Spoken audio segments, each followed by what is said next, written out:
Good afternoon, everyone, and welcome to Leaders Live. I'm Ed Thomas, Government Affairs Coordinator at Robert Bosch, and today we'll be marking National Clean Air Day with a virtual panel discussion.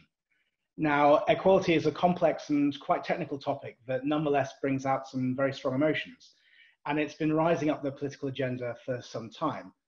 Roadside emissions are a particular focus for reduction at the moment, and cities, national governments, car makers, and the broader engineering world have been expending a lot of effort in recent years to improve the quality of the air that we breathe. If things had gone to plan, by now we would have seen the implementation of the first of quite a few charging clean air zones in UK cities. These had the goal of reducing emissions of nitrogen oxides to legal levels. Of course, the coronavirus pandemic intervened. The clean air zones are not the only thing that have been delayed. Normally, Clean Air Day takes place in June, and this year it's been postponed till October in the face of events, hence this discussion. Lockdown and the subsequent restrictions evidently had an impact on emissions. It's also potentially changed people's behaviour in cities quite considerably. So it seems a good time to investigate whether low emission cities are now in our reach or still quite a way off. We have an excellent and very knowledgeable panel with us today to discuss this issue. First, we have Polly Cook from Leeds City Council. Polly, would you mind saying a few words about yourself? Hi, thanks Ed. So I'm the Chief Officer for Sustainable Energy and Air Quality, so I've led our work on the Clean Air Zone and also many other air quality schemes, and I also head up the team delivering our response to the climate emergency. Thank you. And Sukky, we have Sukky Choongh from the Society of Motor Manufacturers and Traders, the UK automotive trade body. Sukky, would you mind introducing yourself? Yeah, hi there. As Ed says, I'm from the SMMT. My role here is Environment Manager for Air Quality and Ultra-Low Emission Vehicles. And thank you, Sukky. And finally, we have Lionel Vancon from Bosch. Lionel. Hi, thanks Ed. Lionel Vancon, Product Manager for Bosch Air Quality Department, so in charge of developing the strategy and the business in Europe. Thank you, Lionel. So we'll now move on to the discussion part of the event. And I'd like this to be fairly freewheeling, so please do interject. We do have a live audience too, and I'd be really keen if you have any questions or any points you'd like to make, please do put them in the chat function. I will be picking out some questions as we go, and I think our panelists will also be watching that too and responding if they can do things that way. So the first question to the panel really is, what impact do you see the events of the last 6 months with coronavirus having on air quality and emissions reduction? Polly, I know obviously the Clean Air Zone in Leeds has been delayed. Perhaps we could start with your experience? Yeah, sure. So I think if we look back to traffic volumes in March when it first started to hit, we saw traffic volumes down by 61% in the city. And as you'd expect, that started to stabilise. So now in September, we're seeing a drop of just under 30% in the peak date, in the morning peak. But for the evening peak, it's nearer 16%. But that's translating to air quality improvements of anywhere between sort of 10 to 20 micrograms, depending on location and the month of the year. So we've seen a really substantial change in the city and the way the city's working generally. And do you think this is a shift from a shift in sort of air quality getting better in some areas and worse in other areas, or just a general improvement? General improvement, I would say. So we're just seeing that we haven't seen places going up. It's just an improvement all over. And you know, you're seeing people sort of embracing active travel within the city. There's been more infrastructure put in, sort of pilot infrastructure to allow more cycling, to enable more people to walk, things like school streets. So it's kind of gone hand in hand with encouraging active travel at the same time. And do you think this is I mean, obviously it's encouraging. Do you think it's a change of behaviour that can be built on over the long term, or do you think people will begin to snap back, even when we get into a point where there are fewer restrictions? I personally think that we will see some changes. I think, you know, just on a personal level, if you talk to people, most people, I have people in my team who would never have worked from home, who have been sort of in this position where they've had to work from home and they've actually started to see the benefits of it. They've enjoyed it. They've used technology much more than they would have. But I still think there are quite a few people who wouldn't want that to be every day of the week thing going forward. So I think there will be some balance. And I think there's that element of health and well-being and social interaction that work provides. You know, there are people who live on their own, or, you know, where work forms a big part of that social interaction that they're missing. They might not have the space at home to work as comfortably as other people do. So there's lots of reasons why it doesn't work for people. But I think what we won't see 100% return to the way it was. I think we'll find a kind of equilibrium. Some people might work from home 100%. You know, some people might go back in a day or two. But I think there are things that are more tricky to do, that kind of collaboration where, you know, you're getting ideas together. You know, to be on a Zoom call all day doing that is quite challenging, whereas actually doing that in person is maybe slightly easier. I think that informal coaching and development can be quite difficult. You can do very formal training, but actually sometimes just sitting alongside somebody, you know, there's certain elements of work that probably do work better face to face, and I think we're all trying to find that new balance now. So, but I think we will see a fundamental shift on a permanent basis. One thing I've noticed in London is that the centre of London is completely dead, but actually zone 2, 3, it's actually really busy, and there's a lot more. You know, previously maybe the travel patterns were you know, in and out of the city centre, whereas now it's a lot more radial. Is that something that you're seeing in Leeds as well? I think we're seeing, yeah, more local travel. I think we're seeing more local businesses being used, you know, people going out to their local cafes rather than city centres. But I mean, at the weekends, you're still seeing quite a busy city centre. So I was in Leeds this weekend and actually it was incredibly busy. So, but the roads weren't busy. So it's interesting. You're still seeing that kind of the economy starting to get going again, I think. I was in Leeds last week actually, and I was shocked how busy it was compared to bits of London. It was encouraging. And Sukky, what have you seen over the last 6 months? I think it's been interesting to see how people's behaviours have changed and just embraced that we can do things differently. There are concerns, obviously, because if we're having everything delivered where we're not going out before, then, you know, we shouldn't be misled into thinking that we're all working from home and therefore not creating any emissions, because we still need stuff and we need, you know, more things. So there's a lot of efficiencies around the freight aspect as well. But in terms of people's behaviour and whether we will snap back, we've already snapped back to a degree, but what's needed to go forward is really some detailed analysis of who's changing and what are they changing in their lives. Because if you take a typical London commuter, for example, who would have driven to a station in an area that perhaps doesn't have poor air quality, and then they get on a train into London where we need air quality improvements, them working from home has made absolutely no difference at all. They will still use their car for leisure pursuits and at the weekend, etc. So I think we probably need to have a look at the detail in a lot more detail. You know, just look at the journey rather in a lot more detail and see what is changing. You know, are we then going to switch to a situation where we've got more poor air quality at the weekend and at the evenings because people are using their vehicles more for leisure time rather than work? So lots of questions, I think. And I guess that means that you have to be particularly flexible when you start looking at things. Do you think that local authorities, particularly thinking of things like the ultra low emission zone in London, do you think that these structures necessarily work in this post-coronavirus environment? I think to an extent, the difficulty we have obviously is people's ability to comply. The pandemic has had a huge effect in our industry. I think we've been very clear about what it's done to registrations, etc. And with all of the clean air zones being delayed, which I think was absolutely the right decision, we're now left with, well, what happens as a result? If fleet renewal isn't changing at the same rate that we thought it was going to, what happens to your base air quality? You know, your business as usual without doing nothing at all. Does that mean that air quality is now not as improved as we thought it might be over time? And then how do we accelerate that fleet renewal to make sure we do get some of the benefits that we've seen over the past 6 months?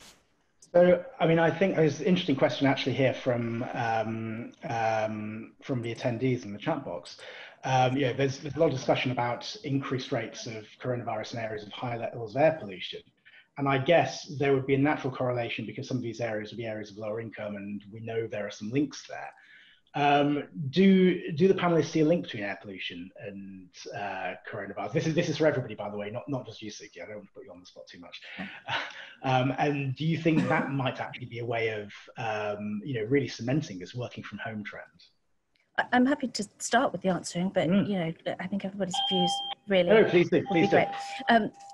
There's the link between air pollution and COVID seems, from a scientific point of view, from a public health perspective, quite logical. It's a respiratory disease, so therefore, if you are exposed to poor air quality and you have a vulnerability, then of course it's going to get worse.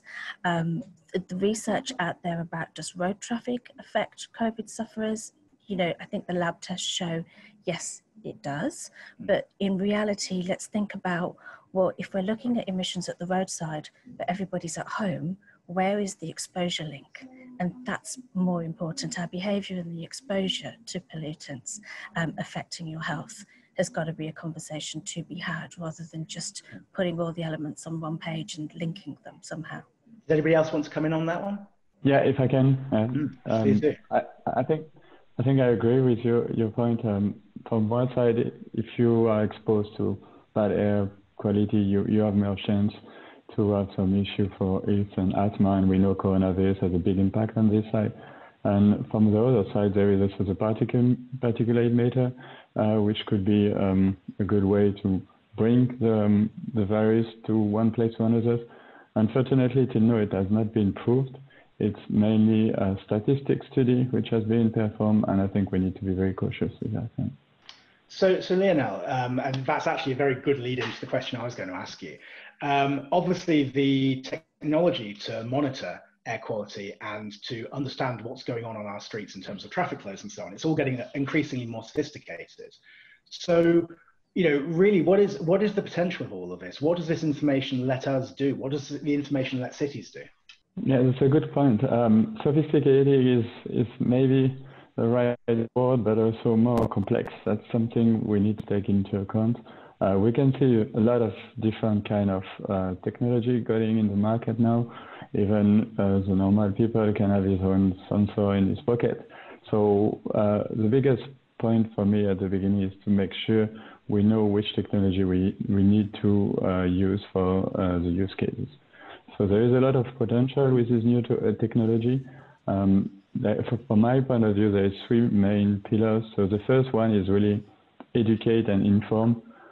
We know that air quality is something quite new in the world of normal people, let's say. Most of the experts know quite well, but if you speak to everyone, the main topic is CO2. We know that there is other gas and particulate matter, CO2, and we need to focus on all of them because it's a huge ecosystem, it's a huge complex chemistry exchange. So we cannot only look in one gas. And for that, so first is the education. The second pillar will be mainly to try to understand and really to go and look into details. And for that, you have a lot of possibility if you want to look from a overall perspective and the full country. You can even do that with satellite image, or you can also do it very precisely with some sensors. Certify mainly is the best way to have a look in a real meta point of view in real time. And finally, the advantage, the third pillar will be really to make a change, to react, to avoid just the issue, but also to make some behavior change. And that's here with this technology. If you have the real-time information, if you have really some precision of where is the hotspot, you can work with all the stakeholders. And so is Bosch doing anything like this in the UK at the moment? Yeah, that's a good point. We started a project with Transport for London, so in Lambeth Council, so borough. It's quite interesting in this area because there is a very complex exchange of various technology there, but also of diverse mobility. So we can see that the bike is increasing recently, but also there is a lot of e-scooters and for sure cars and mainly also the transport, low commercial vehicle, let's say light duty truck. So we can see really a big mix of mobility, And we also notice this is not the only reason for bad quality. There is also industrial, which can play a big role. And even during the lockdown, we noticed that the NO2, so the main gas, so the nitrogen dioxide, decreased definitively, but we noticed that the particulate matter increased in this area. So that means not only the traffic is the main pollution focus, but with the borough, we look at the other hotspots. That's interesting. So Polly, obviously, you know, the air quality debate is often dominated by the road transport side of things. Are you looking at other areas as well? So building emissions, obviously things like particulates can be quite difficult because they can travel quite a long way. I'd say our primary focus has been road transport, because that's what our modelling has shown is the key emitter. But we are looking, so for example, in the city centre, we've got a city-wide district heating scheme. And one of the benefits of that is about improving air quality, taking gas boilers out of individual buildings, having centralised, not having as much surplus, and having the heat kind of made a long way away from where people are living. So that's probably one of our key projects that's not linked to road transport. Do you see much potential in hydrogen for reducing building emissions? It's $1 million question, isn't it? I think everybody wants the answer to that. I think Leeds has obviously been really supportive of the H21 project, which is all about hydrogen in homes. And I think the kind of national picture has been very much about a mixed economy, that it's not going to be 100% electrification, it's not going to be 100% hydrogen. And I think in reality, especially with the climate emergency, the timescales that we've got to solve the decarbonisation of heat is so tight that I think that's probably the most realistic outcome, that we end up with this mixed economy where, you know, different parts of the country have different ways of heating homes. And I think hydrogen, you know, has got a potential role to play, and possibly in larger transport vehicles as well still. I mean, you make a good point in terms of talking about carbon as well. And obviously, you know, reducing CO2 is, you know, a major priority. Do you think we can balance reducing CO2 and improving air quality at the same time? I realise it's not always as easy as doing both in one go. Yeah, I think we should be, to be honest. We've got a tight timescale for the climate emergency, so I don't think we can afford to solve one crisis and then start on the other. So I think when we're making decisions, we need to be considering the impacts. So it's a bit like, for example, when we looked at the standard for the taxi and private hire fleet in Leeds, that was why we went further than the Euro 6 diesel, was because of carbon, because the petrol hybrid gave the benefit of improved carbon and improved air quality. So I think it's trying to push as far as you can each time and looking at the wider picture. No, that's useful. And actually, Sukky, that I guess brings me on to you in terms of, you know, what is the automotive sector doing to you know, both improve air quality and reduce CO2 at the same time? Is this entirely an EV issue, or are there other ways we can do things? We've been working on improved technologies in vehicles for quite a long time, you know, and the automotive sector is bringing out vast numbers of brand new vehicles. We have at the moment 83 plug-in vehicles available on the market. We've always had to balance CO2 and NO2, etc. And working on the type approval limits that we have in the varying Euro standards. And I think what's needed is a policy that doesn't differentiate, that doesn't, you know, throw off one against the other. There has to be a joint commitment to improving air quality whilst reducing carbon emissions. And I guess our challenge is really finding the appropriate technology that's going to allow us to do that. And we've seen in the past those conflicting policies, not just in transport, but we saw them in energy quite a bit as well. You know, you have low CO2 biomass burning, but you're burning stuff in the middle of a city centre where people live. That can't ever be a good thing. So yes, I think new vehicle technologies with hydrogen, plug-in hybrids and electric vehicles, they do both. They reduce NO2 and reduce carbon. And of course, your non-exhaust emissions are low through regenerative braking, etc. So we can get a win-win situation. And is this just a fleet renewal thing, or are there things we can do to the existing fleet?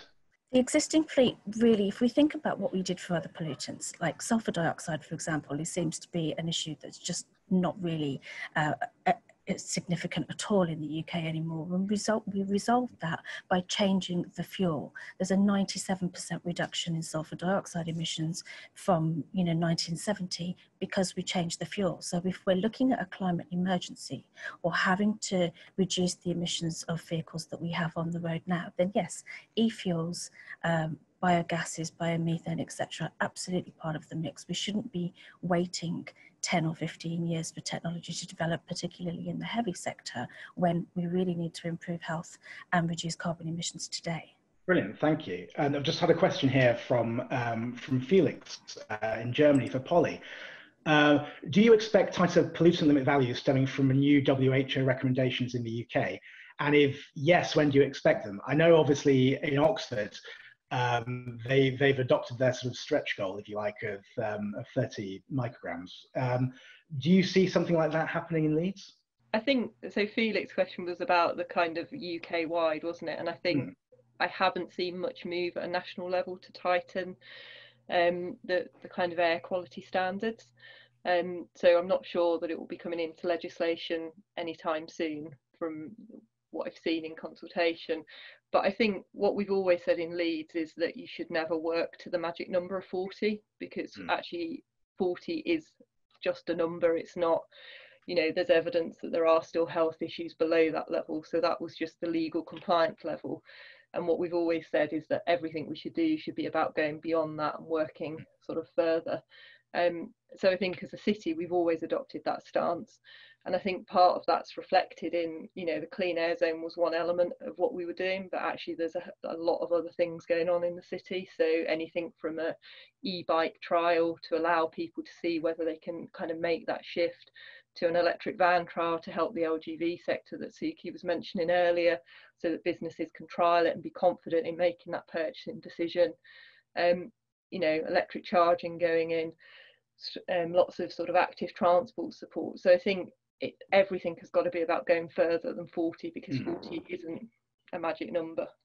And I suppose that would be the next question about the long-term life of the clean air zone. Obviously, there is an argument you could say, and I think the government still technically takes the view, but once you've reached your 40, your magic number, there's no need for them. But you would assume that cities would want them in a longer term and just change the goals. So you're continuing to try and drive down the levels. Yeah, and that is the way the framework is set up at the moment. You have to demobilise at the point that you get to compliance. And I think, ultimately you would hope that either the kind of WHO becomes sort of national legislation that allows that kind of to keep going further, or ultimately, you look for different ways of using the technology to incentivise further improvements.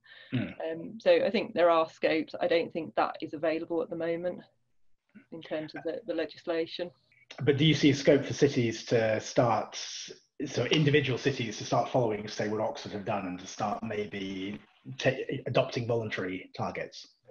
Yeah, no, certainly it's possible. I think it's the mechanisms that you then use to get there. You will have more sort of challenges, I think, in terms of when it's not at a national legislation level.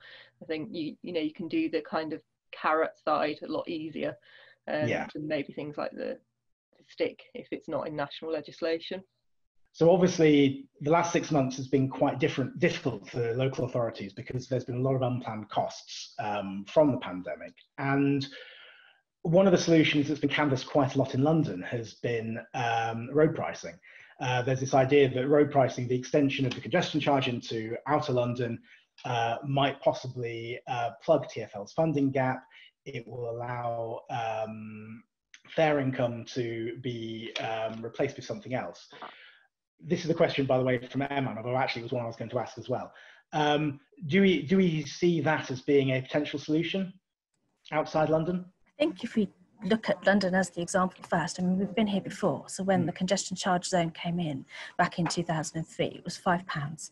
And there was a bit of an uproar and everybody thought, oh, okay, on day one, and I remember I was working in Green Park at the time, that there would be no traffic. And of course, it was pretty much exactly the same as it used to be, with not much change at all. And the TfL will report some decline in vehicle traffic at particular times of the day. But overall, what's happened 17 years later, it's now £15 a day. With extended time, people have just absorbed that cost. And again, I go back to freight operators and people that have to drive for a living, particularly, they take on that cost and then pass it on to consumers. So we're all paying a little bit more for the goods and services that we receive. I think if the purpose of road pricing is just to plug a gap in TfL's finances, then it's wholly inappropriate because it is just a tax, and it will disproportionately affect those less well-off Londoners who don't necessarily have an alternative. The public transport mix in outer London is very, very different to inner London, and we can equate that to the rest of the country as well. We have in central London by far a magnificent public transport network that doesn't exist in the rest of the country. So when people do need to get around just for work, chauffeuring their children around, seeing their parents of the weekend, etc., we do need to take into account their lives as well and how they're able to function. So I think road pricing, a right model for the right reasons, is one to consider and have the debate about, not just put it in because you need the money. Polly, do you have any thoughts on this? Oh, sorry. Yeah, just sort of following on from what Sukky said, I think, it is true because road user charging is basically a stick, but I think you need to look at the reasons why people are using their cars.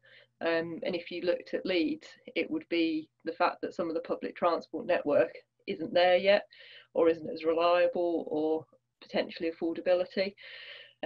So you almost need that carrot side again. So, and it's a bit of a chicken and egg, isn't it? If you use road user charging in order to put the good public transport network in place, but you start charging people before it's there, then they're not going to change their behaviour because it's not feasible to. So quite often in Leeds, to get somewhere that might only be 3 miles away, I might have to go into the city centre and back out again.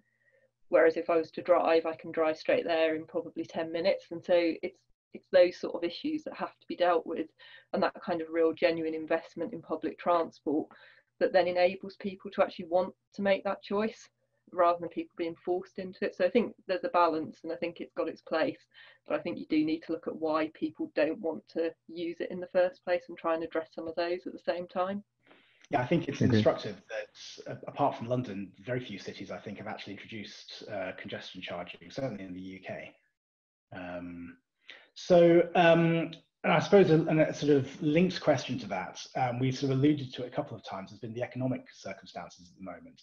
And obviously coronavirus has driven a big change in behaviour, but it's also potentially driven quite a big economic hit. I know when I've talked to quite a lot of larger local authorities, particularly some of the ones in the north, they've been really worried about the equality's impact of charging clean air zones particularly on people on particularly low incomes and small businesses, so sort of white van man, I guess. Do you think that the impending recession, which I think we can assume will be potentially quite a bad one, will cause issues when it comes to this, particularly, I mean, not only in terms of people's ability to pay, but also in terms of fleet renewal? Definitely, yes. I mean, a vehicle in a lot of cases is still considered to be a luxury item. So people may not rush out and purchase a brand new vehicle.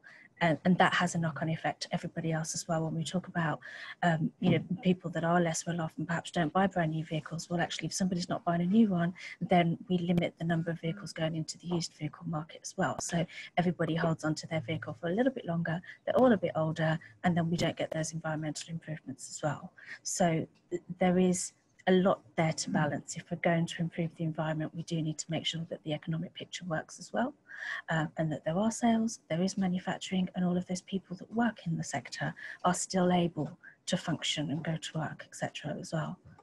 I suppose from a Leeds perspective, the situation's slightly different in terms of the clean air zone because of the categories that were impacted. But I think the other thing that's interesting just to look at, so within Leeds, we've seen, I think in 2016, 1 in 5 HGVs was compliant. Now that figure is nearer 4 in 5.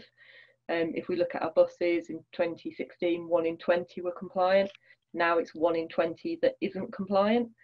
So we've seen a massive shift in that 4-year period. Our taxi fleet, it was 1,000 a year ago that were ULEV, now it's 2,300. So we've already seen a lot of that transition happening, and I think that was obviously the economic difficulties we're talking about. But I do wonder what would happen in other cities now, whether they will see that kind of rapid change that we've started seeing. Obviously, with air quality generally improving, there's going to be a lot of the low-hanging fruits have already been addressed. What would you say are the biggest challenges in air quality monitoring? And will we be able to ever actually completely understand the really complicated relationship between emissions and what the Germans would term emissions, so the actual exposure to the pollutants? Yeah, I think it's a very good question, a very good point, because technology-wise, we have a bunch of sensor in the street. So the question is this sensor really answering to your use case and your question? So what are you looking for? And that's, I think, for the city, the biggest problem, because if you want to look at the air quality in the tunnel, it's not the same as if you want to look it in a park. So you need really to adapt your sensor according to the use case and your utilization. And for this reason, I think what is really important is to have some standards and some way to understand for the customer which sensor can apply for which use case. So hopefully the EU, so the directive will be available in the coming months, hopefully, and Bosch try to really push in this direction so we have a clear positioning in the market, and we can really identify which sensor can be usable for certain use case. And to be honest, on this side, it's a measurement, it's one point, but you cannot see everything with only measuring, so you need to have a model as well. We know that atmospheric exchange are playing a big roles, like the humidity, but the wind as well, and the temperature and so on, plus also the topology of the area. So all of that need to be modeled, need to have a model and to create this kind of exchange virtually. So this is also a project Bosch is working on it, and we can suggest it to see in a really precise early basis information. And all this combination really need to have a lot of experience in a different area with a different condition. And is this, I mean, presumably this isn't technology that just has an application in transport, you can use this in other areas too? Correct. Yeah, we see that we spoke a lot of transport today, but we need to keep in mind that there is a lot of other source of pollution, let's say, and transport is playing a key role currently and is quite visual for the city, but there is also industrial and also house gases, which are playing a big role for air pollution.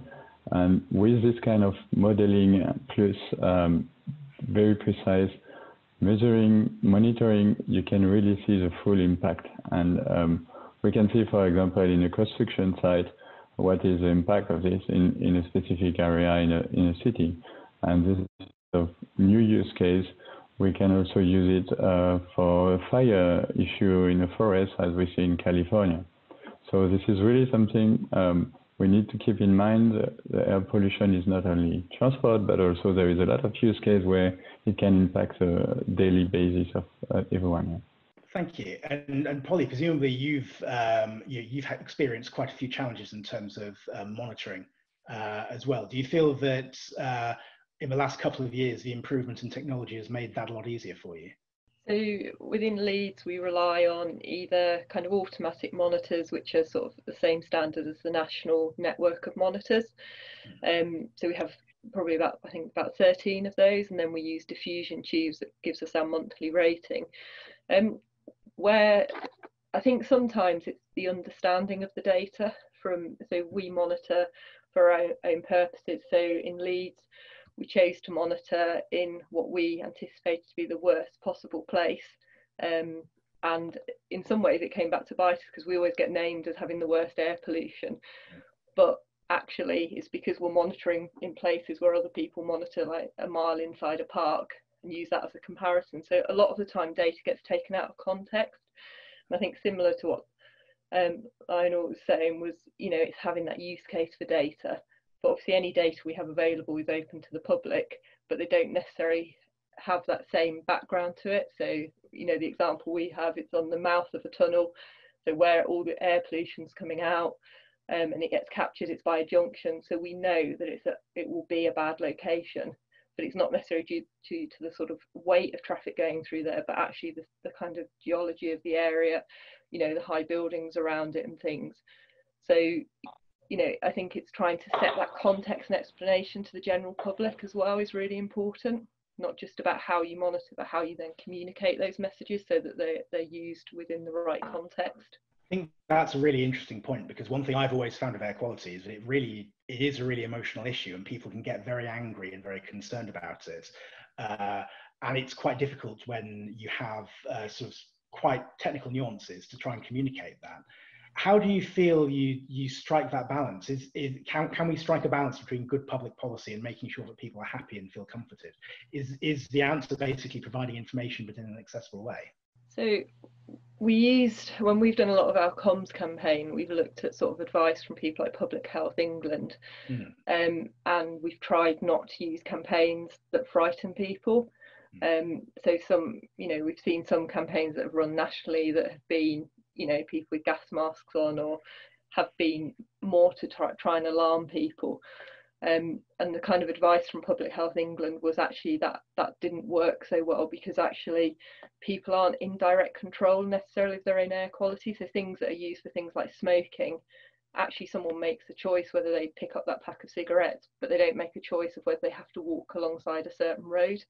So actually trying to inform people and tell people the actions that they can take, which side of the road it's better to walk on, or actually, if you're going to cycle to school, to go down the quieter, greener routes and things like that. So it's more positive actions people can take that are helpful to them, and things like, if you sit in the car, you might actually be consuming more air pollution than if you're walking alongside. So trying to give people the information to make the correct decisions rather than trying to frighten people, because actually staying at home, and not being active can have as many health implications as actually being out. So it's always trying to strike that balance without creating this atmosphere of complete fear, to just kind of go about your day-to-day life. Sukky, do you have a view on this from the OEM perspective? I think just a realistic picture of where sources come from, like what sources are we measuring, where and how. And we feel as the automotive sector, we get blamed for absolutely everything that's poor air quality. And, we completely acknowledge that carbon emissions are higher from road transport, and NO2 emissions are also higher from road transport. But, we ask that we also look at the improvement that's been made year on year.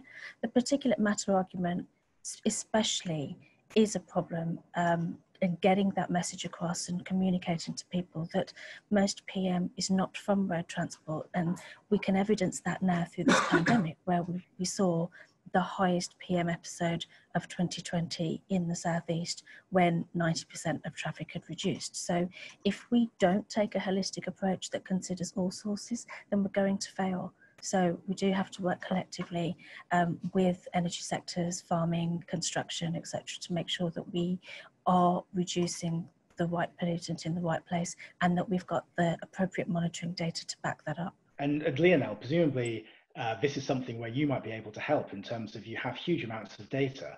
Are you able to produce that and digest that in a way that's accessible to general users as well as cities? Yeah, definitely. This is something we are aware, and we know that for air quality, it's not only to focus on one sector, but we need to look at every sectors. And as you say, the holistic approach is the best one.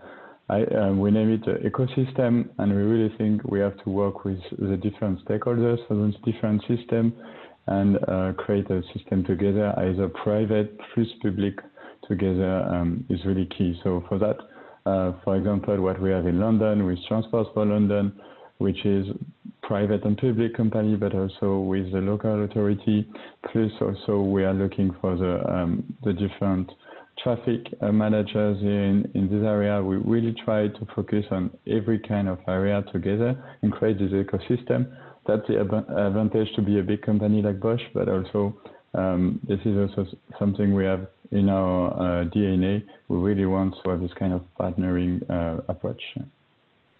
So, and a question here from Helen on the chat. So I know the answer to this, but I think all three of you then agree that it's important to have a positive message to the public about air quality over a more hard-edged or perhaps slightly aggressive approach. And there has to be some realism. And I've been working in air quality for 15 to 20 years now. And initially, when nobody was listening, the temptation is to just go out there and say, look, this is how bad it is. This is what it's going to do to your health. People are very sick. However, the reality of putting a message out like that, people then shut down, because if the public are felt that they're powerless to do anything about it, then they go into denial. So our messaging has to be that, yes, you know, air quality isn't great everywhere, but these are all of the things that you can do to improve it. You know, so I think if we focus on the things that you can do to make it better, that makes it a more positive message rather than this helpless, oh, it's bad and that's the end. Ollie, do you have a view on that? Only to agree really with what Sukky said. I think, you know, it is about empowering people to take actions and understand the implications of their actions rather than scaring people. So I think, I mean, really, the two main features I think I've heard again and again in this discussion, really, it's positivity and it's taking a holistic approach to things rather than you know, focusing in on one particular issue. Does that sound fair? Yeah. Agree. Yeah, agree. Totally agree. Yeah. Good. Well, that's positive. So we are beginning to come to the end of the time we have, but I want to just give the attendees an opportunity, if they had any questions, to ask. A question about how can people contribute to cleaner air in everyday life? Thank you. I can't see that one. I can see there's a couple I've clearly missed. So yes, please do answer. Yeah. So I think, again, it's about, you know, the way that we choose to travel primarily, especially on shorter journeys. So it is, you know, if possible, using active transport, walking to the shops rather than jumping in the car for a mile journey, being more efficient in the way that you travel. But even things like Sukky referred to earlier about if you're doing orders from home, don't decide you have to have that book the next day from Amazon. You know, wait and do one bulk order of things, or, you know, can you buy it when you go somewhere else? And, you know, so not just thinking home deliveries are kind of pollution free, because they're not, and trying to group things together. So I think it's just thinking about your own choices and consumption and about how you make those as green as possible from an emissions point of view. The behavioural change element is absolutely key, because even when we see now with people going back to work and travelling a little bit normally, there's still an improvement in air quality because we're not doing it exactly the same as we used to. There's staggered start times. People are not all travelling at the same time as well. And one of the things pre-pandemic that the automotive sector was very focused on was shared mobility. And we certainly do see a future where there are less cars that are moving more. But now, of course, there's a great degree of uncertainty as to whether that kind of model will work. Are consumers willing to get into a car that some random stranger has been in, you know, 10 minutes previously? But these are manageable things. But having that pure sustainable mix of transport where you can shift from one mode to another is perhaps, you know, the way to go, where you use your car for a bit of the journey and then you have that sustainable public transport mix for part of it as well. Yeah, also part of the consumable are playing a big role in the city, in your house, whatever is, you need to be careful which kind of gas for cleaning your house you are using, for example. This kind of small detail can play a big role at the end for the air quality. Yeah. Great. And one final question from the chat from Doris. How could AI influence future traffic management based on emissions? To my mind, this isn't just about having from a city perspective, but also from the connected vehicles perspective. I think that there's certainly an opportunity with connected and autonomous vehicles going forward to look at an emissions-based solution. And I guess lots of that would be not just the technology, but the timing of travel. But it's such a grey area still. There are so many uncertainties about how it will go. The issue really the technology with connected and autonomous exists. The issue is the regulation and how we actually use them on the road, and when is the appropriate time, where is the appropriate place for such solutions. At the moment, we're still very internal combustion engine in vehicles that don't actually talk to one another, with the mix of pedestrians and cyclists. So I think it's very early days on that, but yeah, the innovation is quite exciting. I look forward to ideas that Bosch may have on this. Yeah, sorry, just to mention one point. Yeah, I think what is important for traffic emission is to look at also the acceleration and brake area. So this is where we notice, we did a study here in Germany, where we notice the influence of the braking time and the acceleration can play big roles. And that's why with the autonomous vehicles, you will be able also to make smoother the traffic, hopefully, but also to connect it to your traffic control, the various control device.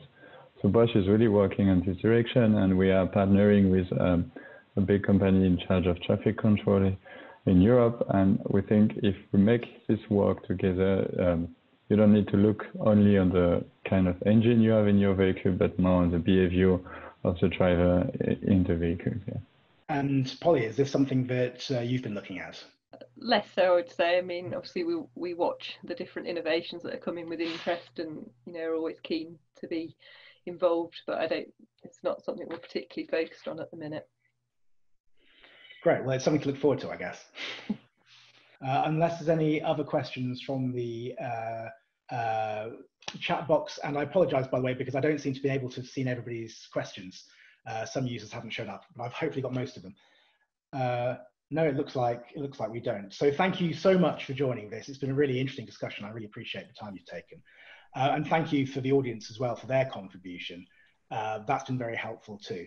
If you'd like to watch this session again, you can find it and all the other Leaders Live events on Leaders Live, www.leaderslive.uk.